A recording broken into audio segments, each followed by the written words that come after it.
I am Nancy Ruzow. I work with Sarah on Design for Good. Last year I was Design for Democracy and Sarah was Design for Good, and then it was put together, so we're working together on this. Um, and if you don't know what Design for Good is, it's basically a collection of AIGA initiatives. And the Design for Good is really great because it allows you to participate in things that really don't have anything to do with design, but you make them to have to do with design. So, like getting out the vote and things like that. Oops, where did my. Okay. So there are initiatives for this year are Get Out the Vote, which we've already completed. We'll show you some examples. Healthcare for All, the Design Thinking Workshop, and the Make-a-thon. So I'm going to talk to you about Get Out the Vote and Healthcare for All, and Sarah's going to talk to you about the Design Thinking Workshop and the Make-a-thon. So Get Out the Vote, we do it every single year. Carla designs some great graphics for us. And we post in all over social to just really try to get people engaged. This year, we also posted when events were happening, like when the deadlines were in Connecticut, or links to where you need to go to get information on voting. So we provide more than just saying go vote, go vote, go vote. And we've been doing this for a really long time. There was a big poster initiative a couple of years back. I believe it was for Obama's first election, and they were posters nationally, and that's actually what we based our Healthcare for All on. So these are some of the graphics. The top three are ones that we promoted to our community, as well as the one that on the bottom left, which is these were all for social. And then we invited people last year to participate, and they were all Connecticut designers, and they gave us a bunch of great designs to just constantly post on social, and we tagged them in it so they'd get a little bit of exposure. And then Healthcare for All. So I have a daughter who has a pre-existing condition, and I thought, this is craziness that all you had to go through to try to be able to get coverage for things. So I really thought that, like the Get Out the Vote campaign, there could be a Healthcare for All campaign. So we launched it with our first design was submitted by Bonnie Siegler, who's done a lot of SNL stuff, and she's local. Actually, I found out she lives around the corner from me here in Westport. This is done by Alex Isley's office. And we had Milton Glaser as one of our first designers as well. And Milton's did the one with the Band-Aids. The second one was done by a student of mine. The Magical Single Payer was done by Bonnie Siegler. So these were all different designers who participated. And it's open, it's ongoing. We're going to be filing the paperwork to make it a national campaign. Hopefully that will roll out. Lisa Congdon, who's an illustrator and designer from the West Coast. I saw her at a conference, actually it was Joby Max last year, and she had said during the conference, creativity is power, use it for good. And I went up to her after the conference and asked if we could use it for our Healthcare for All campaign, and she said yes, so that is what we use on our page for Healthcare for All. And it's just about trying to get everyone to participate by creating posters. There's a template you could download for the posters and the social. And then we have the Design Thinking Workshop. You ready, Sarah? I'm ready. So Okay. This one is a new initiative. It was basically born from, compared to like the Make-a-thon where we work with nonprofits, this one we're actually working on local social issues. So it was more to motivate, the community to use their skills to really make a difference in their community.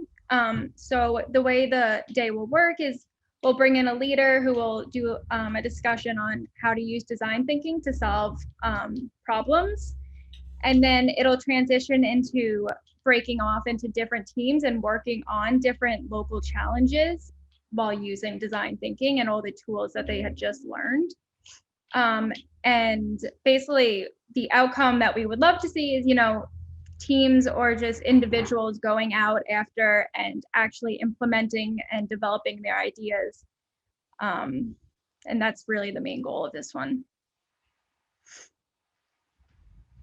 And the Make-a-thon is something that we had last year. Unfortunately, it was during COVID, so we weren't able to have it in person, but it was still a great turnout virtually. We were able to have a bunch of people, you know, that weren't local participate, so that was always nice. And there's a little photo of us.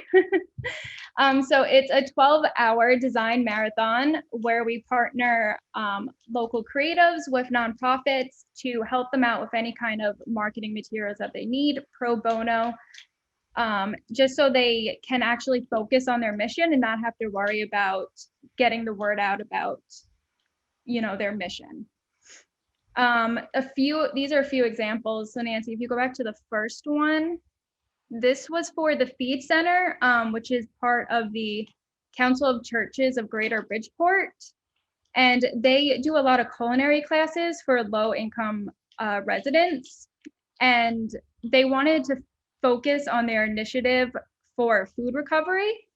So they actually, to supply the food for their culinary classes, they actually get a lot of, you know, the food that doesn't sell in the markets because they have or bruised or something like that. So they really want to focus on that and putting that word out there. So that we did a social campaign for that. And then you could go to the next one, Nancy. And then we had Homes of Hope, which is a local nonprofit. I believe they're based in Westport, and they're dedicated to end homelessness.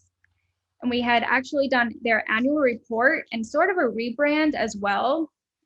That one was really fun. And that actually carried on after the Make-a-thon, which I think is really great. So the teams continue to work with the nonprofit even after the Make-a-thon to help them, you know, print and finish up the report. And then the one on the right was for Filling in the Blanks, which is a nonprofit aimed to fight childhood hunger. And they were in need of a social awareness campaign and just a few assets as well.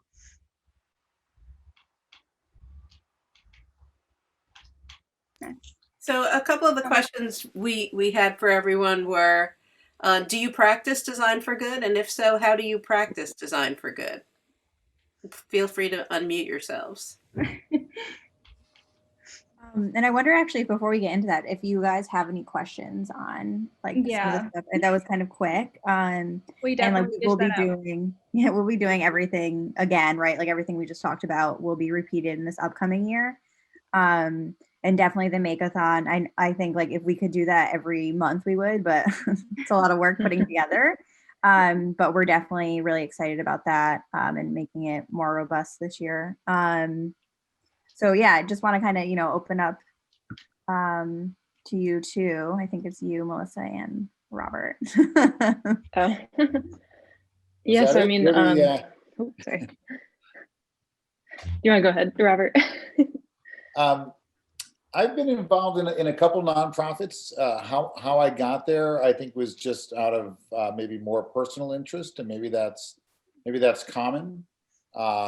I live here in Fairfield, and way back when I don't know if anybody's familiar with the Fairfield Theater Company, but when that opened in the center of town, I thought, well, this is an opportunity. I'm a music freak, and I thought, and performing arts, and I just thought, oh, this would be great. Rather than get involved in politics in town, I can take my talents and services and offer it to this group. And so I think we're almost on 20 years later. I mean, in the beginning, I really helped set them up in terms of their brand and how they talk about themselves and their voice and any and everything that I can help them with. And over the years, they've built an inside group that I think has done a wonderful job. I'm still brought in from time to time to maybe pull back on the reins every now and then, but they've got a great team there. I'm as involved as I can be. And you know, now at the end of 2020, I know we talk a lot about restaurants. My heart goes out to people that own restaurants, and I can tell you I haven't eaten in one in a year or however long it's been. I mean, that's a personal choice I get, but it seems that fewer people are talking about our performing arts. I mean, they're not getting anything. And I don't know right now where the Save Our Stages Act is. I don't think it's been enacted on. And it's a shame, and it's a real hardship that they're going through. But like I said, I've been involved with Fairfield Theater. I feel great about it. Anything I can do to help them. And then I've also been very involved with a group here in Fairfield called Sticks for Soldiers. I had two young sons that played lacrosse, and coming up through the program, they end up at the high school, and they have an opportunity every Saturday after Thanksgiving to be in a Connecticut statewide tournament at Ludlow High School, where the Sticks for Soldiers would identify one or two severely wounded veterans. And the money that was raised that day went to those honorees. And so unlike Wounded Warrior, and all of these organizations are wonderful. I'm not disparaging anybody, but the money goes into a pot and it gets used in a variety of ways, which is wonderful. What I think is interesting about Sticks for Soldiers is that we're identifying honorees, and the money that's raised on that day goes to that honoree. It's tax-free because it is a gift. We're a 501c3. I'm now on the board of that organization. And just to give you an idea, in that day, we've had as many as 60 high school lacrosse teams around Connecticut playing in that tournament. And the honorees, we've typically done 2 honorees most recently, because we're raising anywhere from $110,000 to $120,000.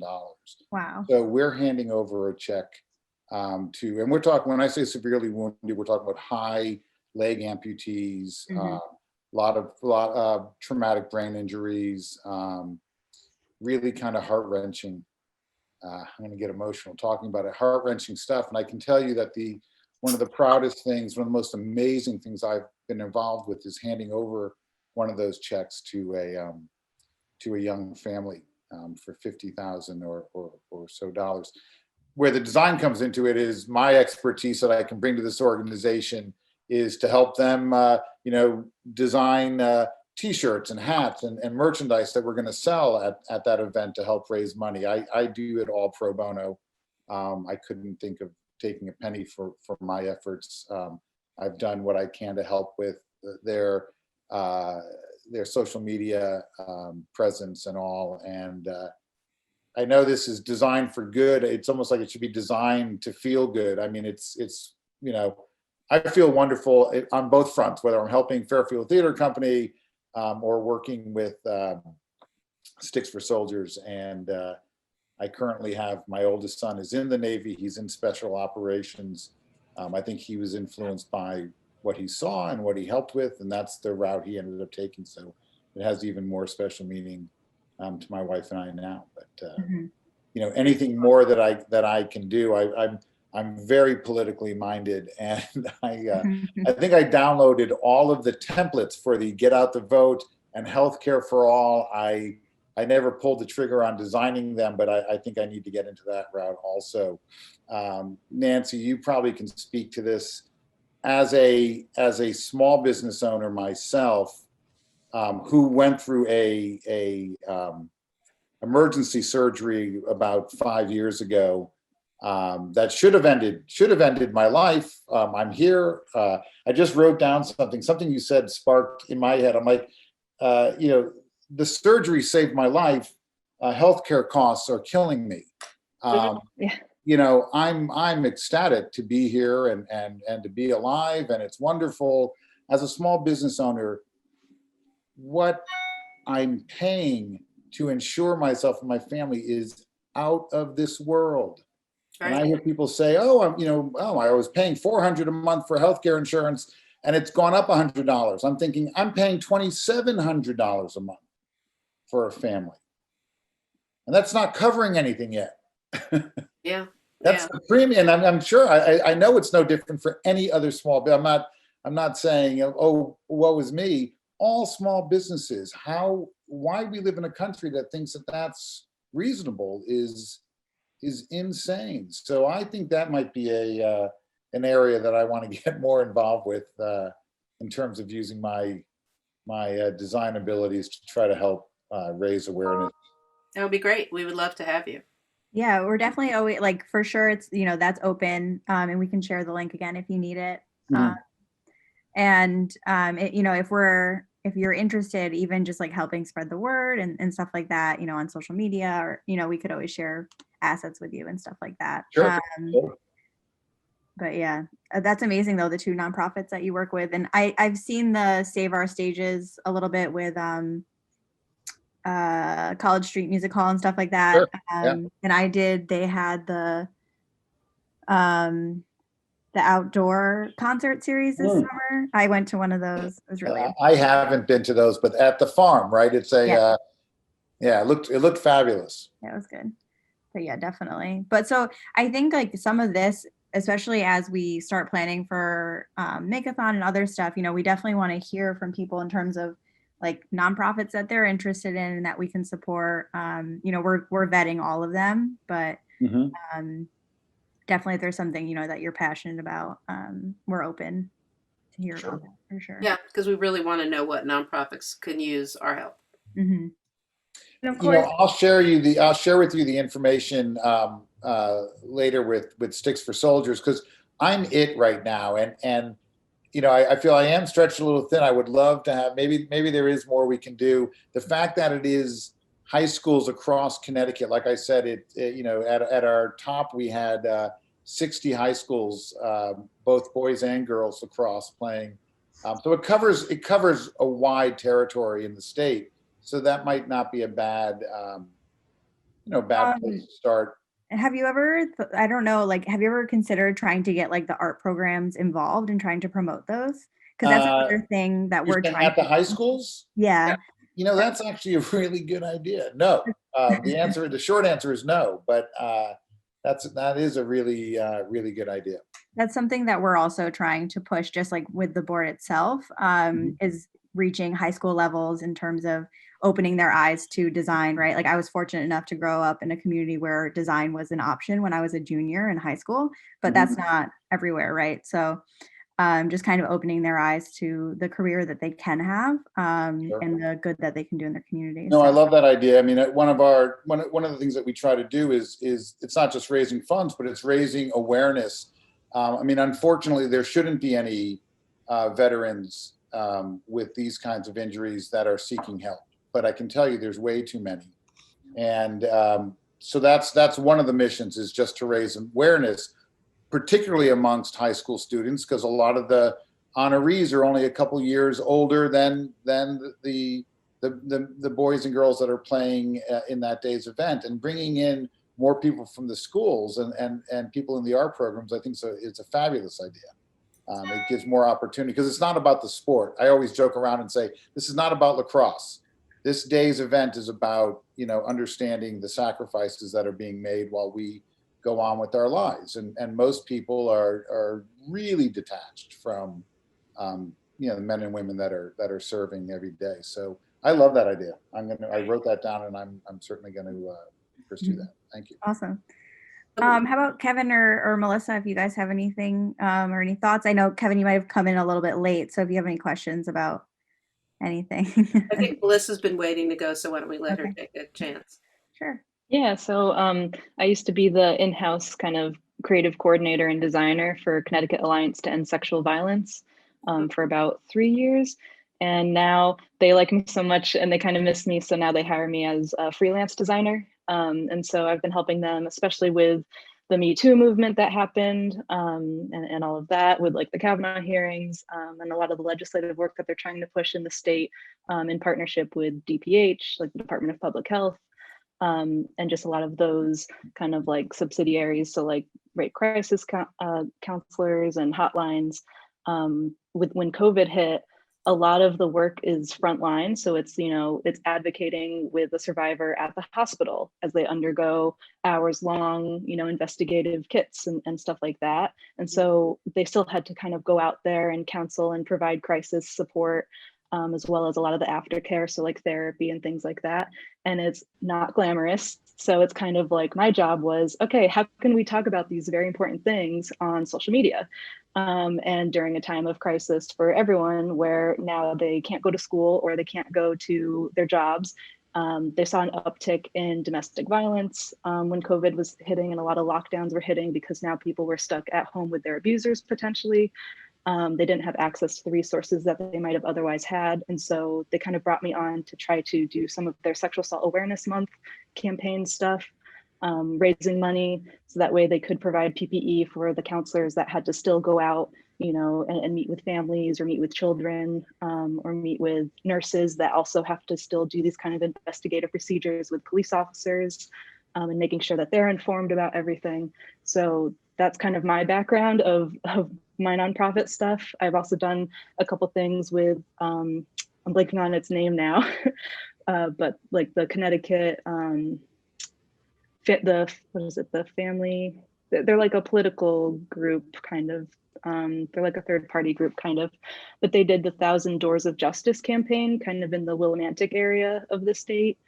Kind of like the quiet corner. And so I kind of helped them with some social media stuff with getting out the vote, as well as some other topics like healthcare for all, kind of those initiatives as well. And you So, said you used to be involved with the AIGA?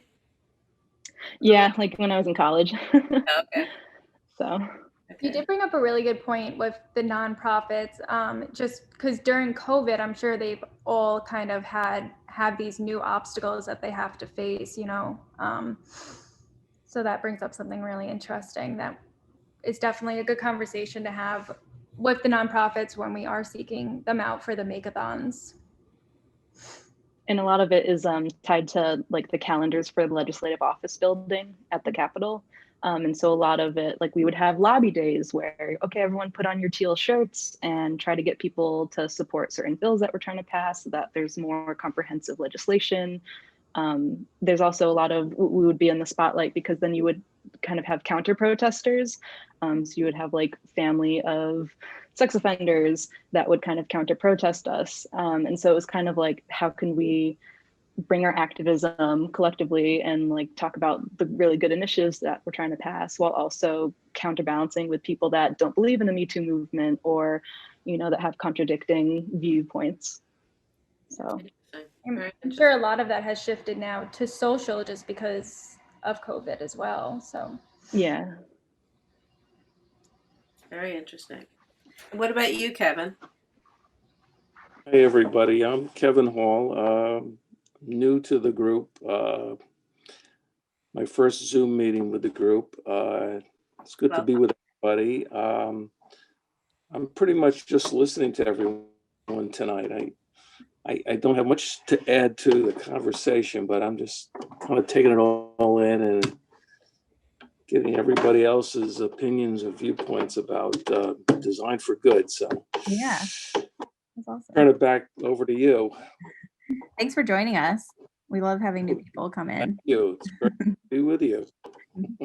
So if you had a nonprofit that you thought could use our help, who would you choose?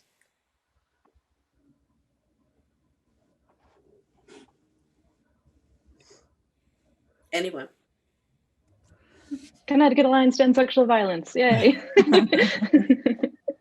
Send more resources their way. My mother-in-law volunteers at Bread for Life, and I think the work that they do is really good. It's really helping people who need meals at this time, especially with it getting so cold. And just, I touch base with her. She comes over once a week and we catch up, and just kind of hearing, that the chefs that volunteer their time to make some of these meals, like they say that the people who have some of the food that they prepare, like eat better than most of us, So just kind of seeing like the amount that for every dollar that gets donated, what they do with that dollar is very impressive. And so I've offered to, say, hey, if you guys ever need any help with anything, like let us know. So I've kind of like started those conversations, but I think the work they do is really, really wonderful. And where are they based? I think they're here in Southington. Okay. Um, I think I agree with that, and like maybe we did the shelter last year, but also education, especially with this year with e-learning and it just like being so difficult for kids across the board, and so many students are falling behind and not able to keep up with their schoolwork for multiple reasons. One, just being e-learning being difficult, but then also all the other challenges you face, being stuck at home with your family if you don't have good, internet, like all that stuff. I think that, that will be a big thing that we see affect children for a couple of years. So definitely feel pretty passionate about that. Branching off of that, probably good to seek out some nonprofits who are involved with mental health awareness as well. Mhm. Because I Yeah. know there's been a lot of depression, with COVID going on. So Yeah. Oh, 100%. definitely a great I met with a nonprofit today that they have they help kids who are struggling in school, even pre-COVID, um, and they bring them into their facility and they do tutoring. And a lot of people are needing tutoring online now, which I'm sure we can find organizations that are offering this for free for people that, have internet access, which is a big thing as well. Um, so that would go along the lines of that. Just seeing. Yeah. Yeah, definitely. I pitched that for a client earlier in the year and I was so mad they didn't do it. I was like, come on, use your resources. But I know like AOC, she started one and got like 1 million volunteers immediately. So I'm hoping that will become a thing, right? Like remote tutoring to Right. help these parents that can't help their children either, right? Because they're working or, whatever. Or they don't understand the work Or because it's beyond them. yeah, that's true. Some of the math when I was watching my niece recently, I was like, "Oh, I forgot that this stuff existed." Not My that I was ever super great at math, but yeah. my younger daughter's a math and science teacher, and she teaches second grade math and science at a STEM school. And sometimes she likes to test me to see if I can figure out the answers to the math problems. Oh no. I Well, to mean, shift the conversation from nonprofits to maybe kind of the more of the design thinking workshop, Mhm. if anyone has any kind of thoughts on that workshop or just kind of like, local social issues that you think we can really target or use our skills for. All I know is I'm incredibly excited for the design thinking workshop. Like, I wish more people, I think it's for those who are not as familiar with design for thinking, it's a very hard thing to put into to understand and to put into context, I think. But that's all I really have to say about it. Like, I'm just really pumped for whatever it is going to be. So what Trisha does, because I've been to her workshops before, is you're all in your Zoom room, and she has everybody ahead of time download Mural, and we use it in the in Zoom as well. And you start. Um, she asks questions, and there are little sticky notes, and you start adding your answers to things, and you see where people start populating, and then you move into different groups, and you have to work towards a goal. And so it's really fun to see how everybody comes around and how everybody votes and chooses between everyone's ideas. And she pops in and out of the rooms to see if she needs to facilitate any more within each room, and then brings everyone back together a couple of times. So she does a really nice job of both explaining and having you execute. And I think, for example, too, Robert, I know you brought this up before. One of the challenges, we could kind of have people tackle is how to encourage people to keep eating at local restaurants, even during the winter, like how do we encourage safe outdoor dining or things like that. So that could definitely be something to tackle.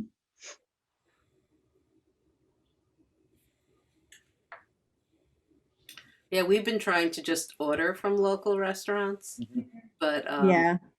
I mean, one of our favorite ones we did. They're not on any of the delivery apps, and we ordered from them and went and picked up, and they were so thankful that we did, but they still went out of business.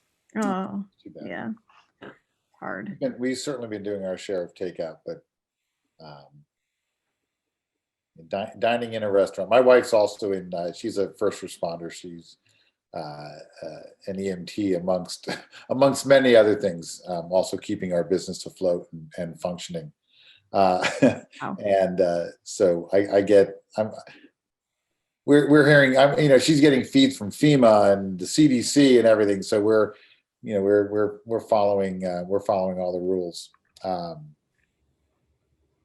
But it's it's tough. It's tough. I feel for these people that own restaurants, no doubt about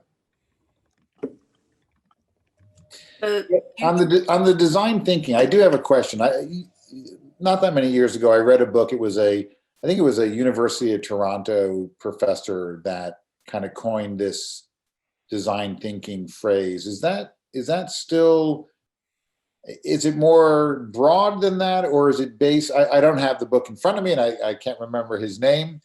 I think I got like 2/3 of the way through it, and I was kind of like, oh, okay. I know my partner and I have our process in terms of how we approach a creative problem. But I'm just curious: is design thinking, is it stemming from, I guess, this kind of academic approach to how business could learn from how creatives solve problems, or is it something else? Like, is it a proper methodology? Yeah. I think it's more of, so I was always under the impression, I don't know, maybe this guy worked at IDEO, but I think IDEO played a huge role in kind of establishing design thinking. I think it's developed though and transformed over the years, but I've always considered it like an approach to problem solving. So more of an approach where you focus, on the person and you kind of take these steps to solve the issue. And learn to work together. Mm-hmm. Yeah. Right. And that's a really good prep for the Make-a-thon as well, because you do learn how to collaborate. And, a lot of people who are I don't know the percentage, but, a lot of people who are in the AIGA work for themselves, by themselves all day long. And so they're really not into the world of collaboration anymore. So it really takes them through that as well. Sure. Does anyone know the CEO's name of IDEO?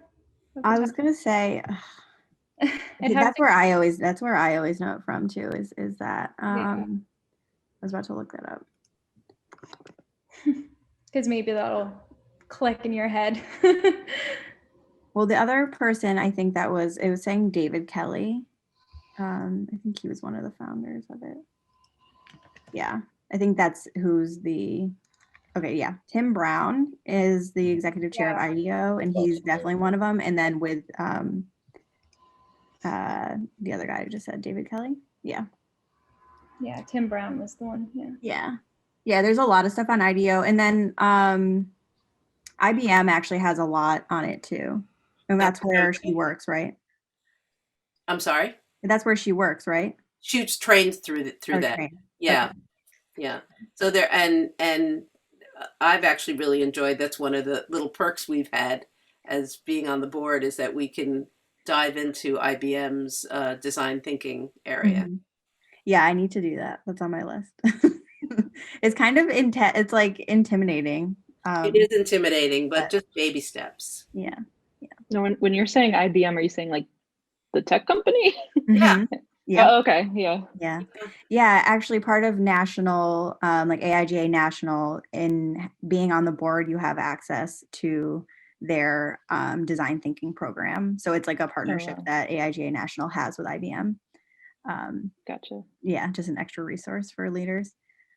But yeah, I mean, so yeah, it's used, at all these big corporations to help their problem solving and innovation process and all of that. And IBM probably has one of the largest design departments across the world. Mm-hmm. So they use it for everything.